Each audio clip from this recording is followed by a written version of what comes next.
Bueno, buenos días a todos. Vamos a continuar con la clase de que estábamos viendo ayer de la parte de antígenos y órganos linfoides, ¿no? Estábamos viendo las dos cosas al mismo tiempo para ver cómo el antígeno es el que va a dirigir una respuesta inmunológica, ¿no? Entonces, ayer nos quedamos íbamos a definir lo que era un apteno, ¿no? Ya habíamos visto varias cosas de los antígenos, de lo que era un epitopo, y ahora vamos a ver qué es un apteno, ¿no? Vamos ahorita a repasar. Entonces voy a borrar esta parte que dejé ayer para poder continuar.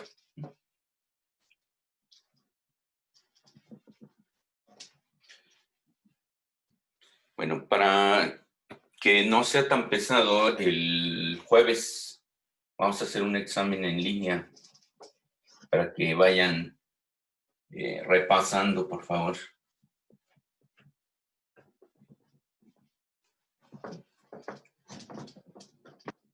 Bueno, entonces quedamos que íbamos a ver lo que es un apteno después de haber visto las definiciones de lo que es un antígeno, ¿no? Entonces, el apteno, ya habíamos dicho que un antígeno en general es toda aquella molécula que puede o no despertar una respuesta del sistema inmune, ¿no? Y el inmunógeno siempre la va a despertar. Entonces, el apteno es un concepto distinto, ¿no? En el cual una molécula es invisible al sistema inmunológico, es decir, el sistema no lo puede captar, ¿no? Entonces, apteno, lo voy a volver a poner acá. El apteno es un antígeno que por sí solo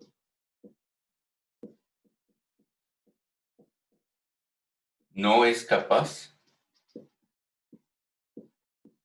de iniciar una respuesta inmune.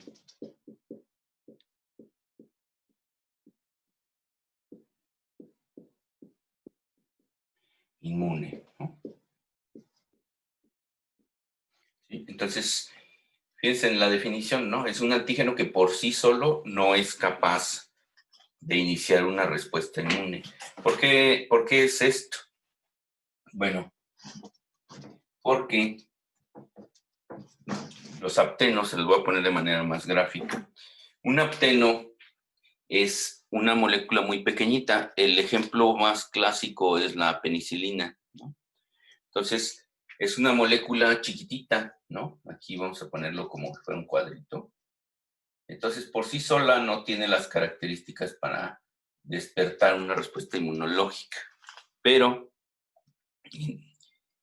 tiene el potencial de unirse a lo que se conoce como una proteína acarreadora. Entonces aquí le pongo el más, y entonces se une a una proteína o a una estructura más grande. Y entonces, ¿qué es lo que nos va a dar como consecuencia? Nos va a dar como consecuencia una unión, que está así. Y entonces, al estar los dos juntos, ahora sí va a ser reconocido por el sistema inmune porque ya está muy grande, ¿no? Al haberse unido. Y les decía, esto es un ejemplo, por decir, de la penicilina y, por ejemplo, la albúmina, ¿no? O otra proteína plasmática. Entonces, por sí sola la penicilina no nos pasa nada, ¿no? Los que no somos alérgicos a las penicilinas, normalmente no sucede esto. Pero hay personas y animales que lo que sucede es que cuando se une a las proteínas plasmáticas para ser transportada, es reconocida como si fuera un inmunógeno, ¿no? Y entonces desencadena una respuesta, ¿sí? Entonces el apteno, fíjense que por sí solo es muy chiquitito, no puede producir una respuesta, pero si se une a una proteína compleja más grande y es reconocida por el sistema inmunológico como un complejo, y entonces es dirigida la respuesta. Hay otros que vamos a ver más adelante cuando veamos hipersensibilidades. Hay otros procesos que participan los aptenos. Por ejemplo, lo vamos a poner, no nada más tienen que ser proteínas, ¿sí? También puede ser una célula completa, por ejemplo, un eritrocito. Entonces el eritrocito, que parece una donita, si se acuerdan, si nosotros inyectamos, por ejemplo, un AINES, vamos a suponer, en el caso del humano está muy documentado, por ejemplo, el diclofenaco. En el caso de los perros, varían los analgésicos, los no esteroidales, los AINES, pero aquí en el humano está bien documentado el diclofenaco.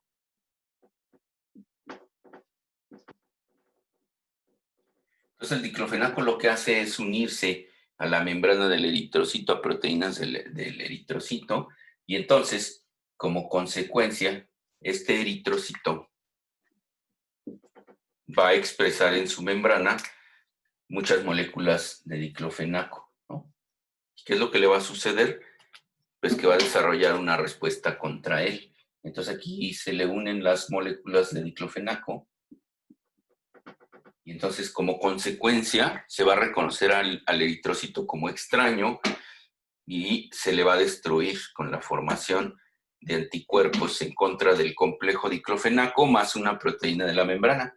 Entonces, imagínense si lo recubrimos con anticuerpos, pues aquí, ¿qué es lo que va a pasar? Se va a fijar el complemento. Y entonces, esto es lo que se conoce como una anemia hemolítica autoinmune, que va a ser desencadenada por un apteno. Es decir, el diclofenaco por sí solo no produce ninguna respuesta. Por eso lo vemos, se puede tomar, ¿no? Y en el caso de los pacientes veterinarios, los AINES más comunes, como por ejemplo el meloxicam, sí les puede llegar a suceder, pero es muy raro que suceda, pero cuando se les sucede, esta reacción es tan violenta que muchas veces ni siquiera llegan a diagnosticarla. O sea, el paciente llega con hemorragias por la mucosa conjuntival, hemorragias intestinales, y entonces no se explican muy bien qué está pasando, pero cuando ya en patología clínica van a ver que con un frotis sanguíneo pueden saber si hay o no una hemólisis. ¿Por qué va a haber una hemólisis? Porque van a ver algo que se llama eritrocitos fantasma, que es que va desapareciendo. O sea, el eritrocito se tiñe muy tenue, se ve como si se estuviera desapareciendo. Esos eritrocitos fantasma son una indicación de que hay una anemia hemolítica, que hay una destrucción sobre la membrana del eritrocito, ¿no? Entonces, el apteno, ¿qué es lo que necesita para hacer desencadenar una respuesta? Necesita unirse a algo que se le conoce como proteína acarreadora, ¿no? Entonces, ¿qué es una proteína acarreadora? Pues la proteína acarreadora,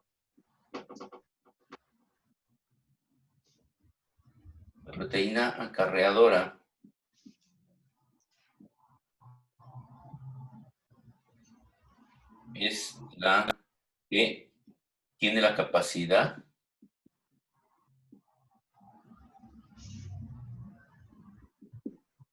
de unir al apteno.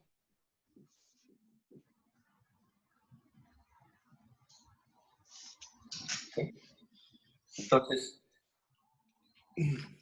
tenemos el apteno, que por sí solo no puede dar una respuesta inmune, pero si se une a una proteína carreadora, entonces se vuelve ya un blanco del sistema inmunológico, o sea, se convierte en un antígeno como tal que es capaz de desarrollar una respuesta inmunológica. Ahora, esto que ven ustedes aquí es normal. Cuando nosotros nos inyectan un fármaco o nosotros inyectamos a nuestro paciente con un fármaco, cada fármaco, no sé si vieron eso en Pharma, pero cada fármaco tiene capacidades distintas de unirse a las proteínas plasmáticas. Hay unos que se unen mucho. Si se unen mucho a las proteínas plasmáticas, van a durar más tiempo su vida media. Si no se unen a las proteínas plasmáticas, su vida media va a ser menor porque van a ser metabolizados rápidamente, ¿sí?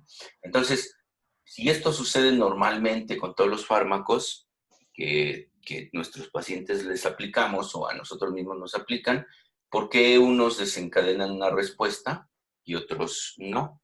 Pues eso significa, y lo vamos a ver en tolerancia, que tenemos mecanismos para suprimir respuestas no deseadas. Entonces, la mayoría de nosotros no vamos a expresar una respuesta, pero va a haber pacientes, ya sea humanos o veterinarios, que sí la van a demostrar y entonces va a ser una reacción muy violenta. Bueno, entonces eso es lo que es un apteno para que lo aprendan muy bien, porque esto lo van a ver clínicamente como anemias hemolíticas, ¿no? Y después, cuando veamos hipersensibilidades, vamos a ver más ejemplos de aptenos y van a ver que son más comunes de que se los puedan encontrar de lo que uno puede pensar, ¿no? Bueno, ¿sí le entendieron bien a lo que es un apteno?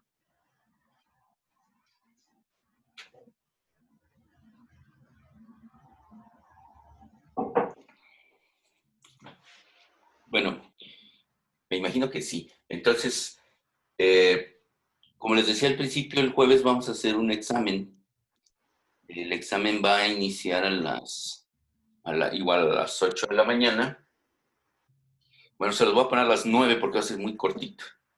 Va a ser, bueno, cortito en tiempo, ¿sí? Entonces, a las 9 de la mañana va a iniciar el examen y van a tener 30 minutos para hacerlo. Es más o menos rápido, no es muy complicado. Y a los 30 minutos, pues se va a cortar la plataforma y entonces pues ya no van a poder escribir si todavía no terminan. Pero más o menos yo tengo calculado que por muy lento que respondan, en 25 minutos ya lo debieron haber terminado, ¿no? Entonces, vamos a ver el por qué es tan importante el antígeno, ¿sí?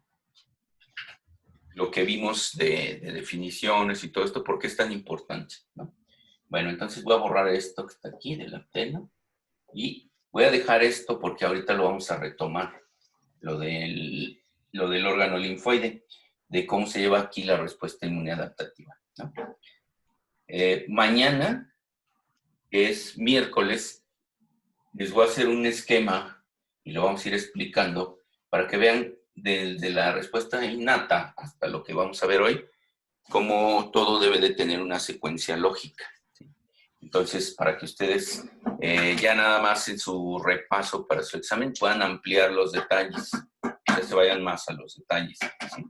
Entonces, nosotros dijimos que un antígeno no siempre, o sea, más bien siempre va a ser dirigida la respuesta contra algo en particular, ¿no? Entonces, ese antígeno, yo lo dibujo así porque se supone, según yo, unas son alfa hélices y otras son beta plegadas, ¿no? Que son las conformaciones primarias de una proteína. No sé si vieron ese tipo de cosas. Cuando vean que digo algo que ustedes no saben o que no vieron, me dicen porque luego yo asumo que todo esto ya lo vieron en biología celular, lo vieron en farma, lo vieron en física, etcétera. Pero si no lo han visto o no se acuerdan o no le entendieron, me dicen para yo poderme detener un poco, ¿sí? Entonces, tenemos un antígeno. Vamos a suponer que es la proteína de un virus, ¿no? Entonces, esta es la proteína de un virus y ¿se acuerdan que dijimos que tenemos algo que se llama epitopos, ¿no? Entonces, los epitopos, ¿qué son? Pues son los sitios que van a despertar la respuesta inmunológica, ¿no? Son sitios particulares. Vamos a suponer que el epitopo está aquí. Voy a cambiar de color. Entonces, vamos a suponer que el epitopo está aquí, que este epitopo está aquí, y este está aquí también. Este epitopo también está aquí. Porque es importante, vamos a suponer que el anticuerpo, los anticuerpos, vamos a ver estructura y función de los anticuerpos, Vamos a suponer que el anticuerpo lo que reconoce es esto, ¿no? Jala bien. Entonces, el anticuerpo vamos a suponer que va a tratar de bloquear a la proteína del virus. Entonces, el anticuerpo lo que va a reconocer son estos epitopos que están aquí, ¿no? Entonces, si recordamos la estructura de las proteínas, que les había dicho así como muy breve, hay primaria, secundaria, terciaria y cuaternaria, ¿no?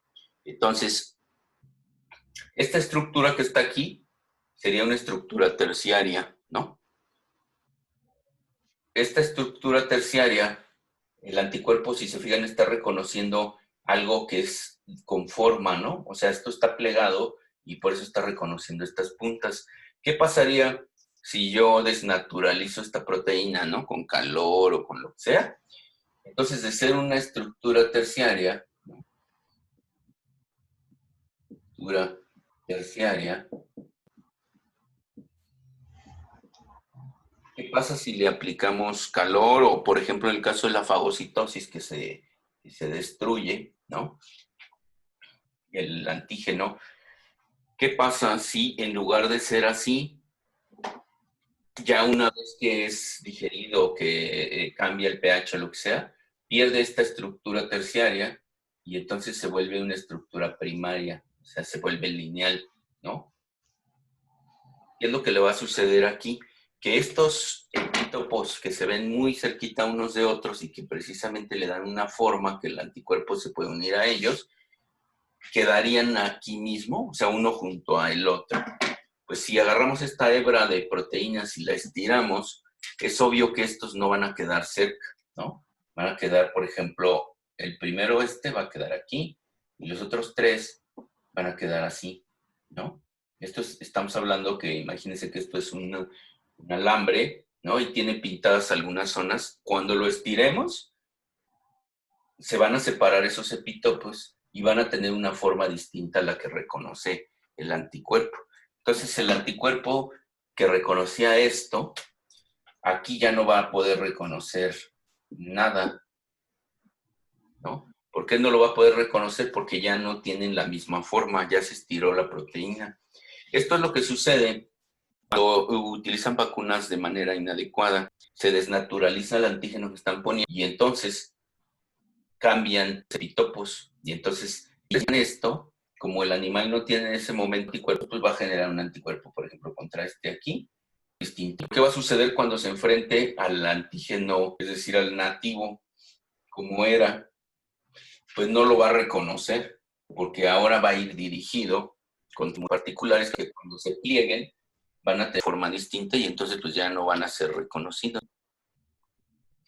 ¿Sí le entienden a esto, a este concepto de que sea un antígeno nativo? O sea, nativo, pues solo queremos decir que es natural, ¿no? O sea, es como tiene su estructura el virus o una bacteria. Entonces, este se le conoce como un antígeno nativo. Quiere decir que está en su intacta, natural. Y a este se le conoce como un antígeno desnaturalizado.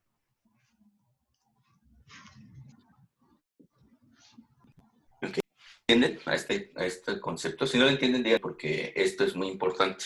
Muchos errores médicos suceden al manejo de las vacunas, sucede por este tipo de cosas. Por un cambio, se llaman cambios conformacionales. Desde la forma cambia. ¿Sí? ¿Entienden a esto? Sí. Bueno, ahora fíjense por qué. Voy a borrar realizado porque esto pues es el eje que sucede con los antígenos. O sea, una cosa es tridimensionalmente en su forma natural y otra cosa es cómo quedan cuando les sucede un cambio que quiere decir que les quita su naturaleza y los pone en primaria.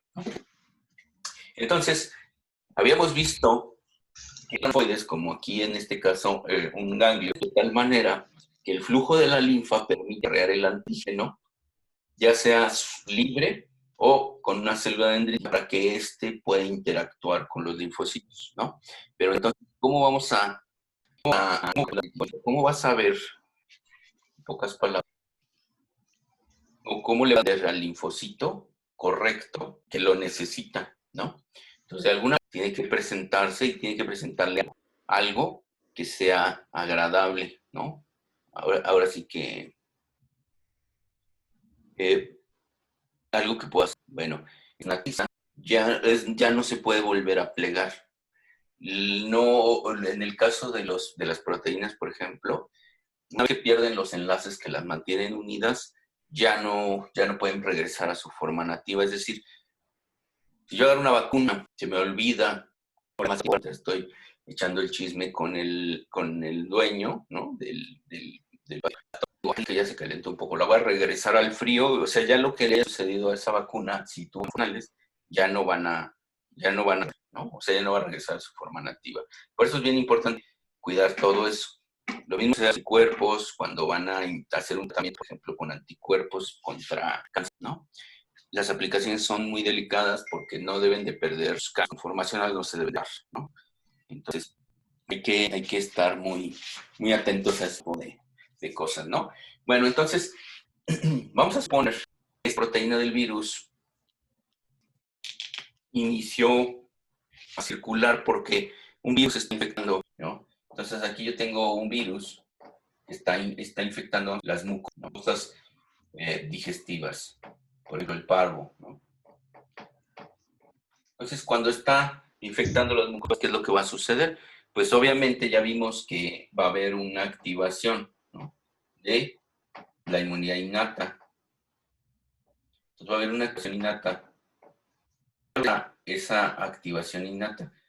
Entonces el sistema inmune de las mucosas va a tratar de proteger o recosa intestinal. Entonces va a aumentar, ¿no? Pongo esta flecha que va a aumentar las barreras. Significa aumentar las barreras, pues ya vimos que es por moco, aumentar el número de células epiteliales que se reproduzcan más rápido, secretar mayor cantidad de enzima, etcétera, ¿no? Todas las enzimas que sean contra los microorganismos. Si esto vimos que entonces se va a activar, ¿no? Las células innatas. Entonces, las células innatas, ya vimos que son los granulocitos y algunas células macrófagos y las células dendríticas, ¿no? Entonces, granulocitos más mononucleares, ¿no? Que son estas, y los macrófagos. Si ellas pueden con todo este proceso, entonces necesitan una inmunidad adaptativa. Entonces, ¿qué va a suceder para llamar a la inmunidad adaptativa? Ya vimos que la célula dendrítica, ¿sí? Va a fagocitar al antígeno, al virus, entonces va a dirigirse al organismo y que inicie ahora la respuesta adaptativa. Entonces, fíjense cómo en este micro resumo todo lo que hemos visto, ¿no? Porque aquí en la activación, obviamente aquí voy a poner entre paréntesis, también se activa, ¿no? Entonces, fíjense cómo todo lo que hemos visto cuando vimos la activación del complemento, y todo eso, todo está aquí, ¿sí? Entonces, esto es muy importante que lo entiendan. Si se fijan, va una secuencia lógica hasta aquí lo que está sucediendo. Ahora, el punto va a ser, ¿qué pasa cuando las células dendríticas fagocitan un microorganismo o una proteína y viajan este punto que está aquí, el viaje hacia el órgano linfoide, y lo que le han dicho es que ¿no? Esta respuesta tiene que ser correcta en todos los sentidos, ni debe ser muy potente, ni debe ser muy ligera. Si es ligera, pues no va a poder controlar a la gente, al virus, y si es muy potente, lo que va a hacer es matarse a sí mismo, hacer un suicidio. Entonces, nosotros aquí, que han oído en las noticias, ¿qué pasa con los que afectan de COVID? Las que se ponen, ¿el sistema inmune responde de más o responde de menos?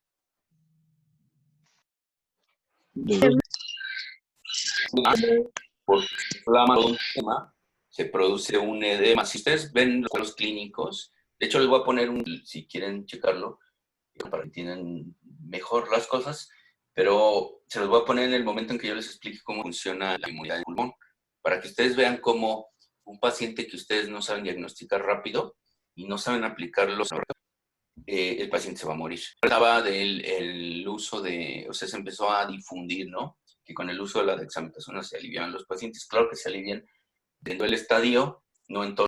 Lo que va a suceder es que los corticosteroides, como ustedes saben, lo que va a hacer es bajar las defensas, ¿no? Entonces, el cuadro que se ve, dicen que necesitan respiradores, porque lo que está sucediendo es inflamación del pulmón y entonces el pulmón se llena de los puntos de clima, que sería el tumor. El rubor ahí se vería como una un sangre que está llegando al sitio a combatir a la gente, pues congestión, ¿no? Sanguínea, y entonces insuficiencia respiratoria. Por eso les tienen que poner un respirador, les tienen que aplicar medicamentos para disminuir la respuesta, porque si no van a morir. Si no, la respuesta está aquí, lo que sucede con la célula dendrítica más el virus, y lo que va a suceder es una diferencia de vida o muerte entre que responde a infección que es tan peligrosa y alguien que no puede no correctamente, ¿no?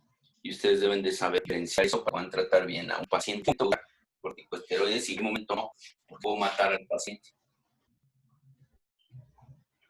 Entonces, este proceso aquí es el estado del virus. El virus y sus proteínas van en estado nativo, ¿no?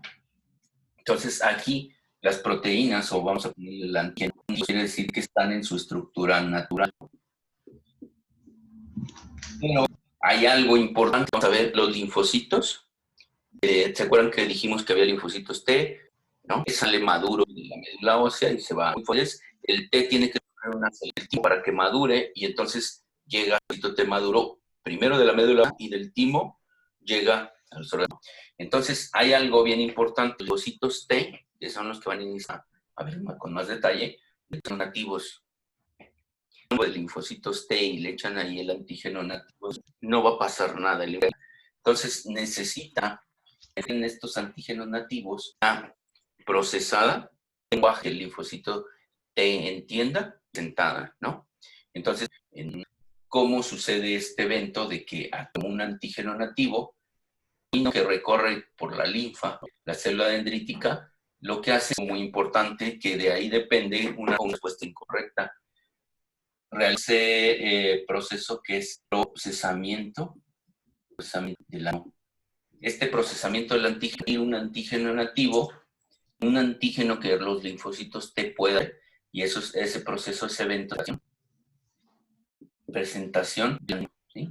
Entonces, este es el procesamiento, se toma un antígeno nativo, se pasa a un lenguaje se le presenta, ¿no? Entonces, esta es la presentación del antígeno. Y en este momento, cuando llega aquí, la célula dendrítica y empieza a buscar a un linfocito, en este momento, ella ya lo ¿no? Y se lo va a presentar de manera que él pueda identificarlo y pueda reaccionar, ¿no? Hasta esto, o sea, tienes de algo, lo primero que vimos. Esto es importante porque a partir de aquí, del momento que cura un antígeno nativo, va a ser adaptativa, ahora todo es inmunidad. Y esto de acá va a empezar la unidad adaptativa, que en el caso de los médicos veterinarios, lo que vamos a usar es una respuesta adaptativa, ya sea por manejo adecuado de nato o de perros, de gatos, etcétera. Es desarrollar inmunidades adaptativas para que no tengamos enfermedades clínicas. No sé si entienden, se acuerdan bien de todo. Bueno, a lo mejor pero sí entienden bien las. Sí, sí, sí. Entonces, cualquier duda, la vamos a ir dando. Ahí se me olvidó, ¿no? O sea, yo lo puse general. Y este proceso, de aquí, las barreras empiezan a ser superadas. Entonces pasan los granulocitos y los monocitos. Hay algo muy importante que vimos. ¿Se acuerdan? Empieza con I. ¿La inflamación? Inflamación. O sea, la inflamación es este punto, es cuando las barreras, la unidad es suficiente para condenar al microorganismo, se encuentra con las células y el proceso de, ¿no? El proceso de inflamación es contener el daño y repararlo en esas dos fases. Primero lo contiene, después repara lo que da. Entonces la inflamación es un punto crucial. Si nosotros tuviéramos un microorganismo, nosotros y nuestros pacientes veterinarios con inflamación aguda, entonces ¿qué es lo que va a suceder? El microorganismo y lo mismo sin ningún problema, porque la inflamación lo que va a hacer, buenas fases de la inflamación, es atraer muchas células de leucocitos para hacer esto, y si no puede, mientras la célula dendrítica es cuando va a migrar. ¿No? Entonces la inflamación es un proceso clave en cualquier respuesta inmunológica. Entonces, a quien vaya a nos va a saber lo que hablo, que es inmuno. ¿Y por qué les duele mucho? Porque se induce inflamación para la respuesta hacia la vacuna. ¿Sí? ¿Ok? Bueno. Vamos a, les doy unos minutos de descanso y ahorita vamos a ver, que es muy importante, va una vez que procesa, que la presenta, ¿cómo puede reconocer este de aquí? No lo puede reconocer, que es nativo, ¿sí? Aquí el antígeno que le van a presentar es un antígeno que ya está naturalizado. ¿Sí? Bueno, entonces voy a la sesión y en unos minutos regresamos. Necesito que me lo entiendan muy bien, porque de este proyecto depende toda esta respuesta correcta, y si no es correcta, va a venir la muerte del paciente. Bueno, estamos en unos minutos y vamos a ver esta parte, ¿no? Y vamos a entrar de lleno a inmunidad adaptativa. Gracias.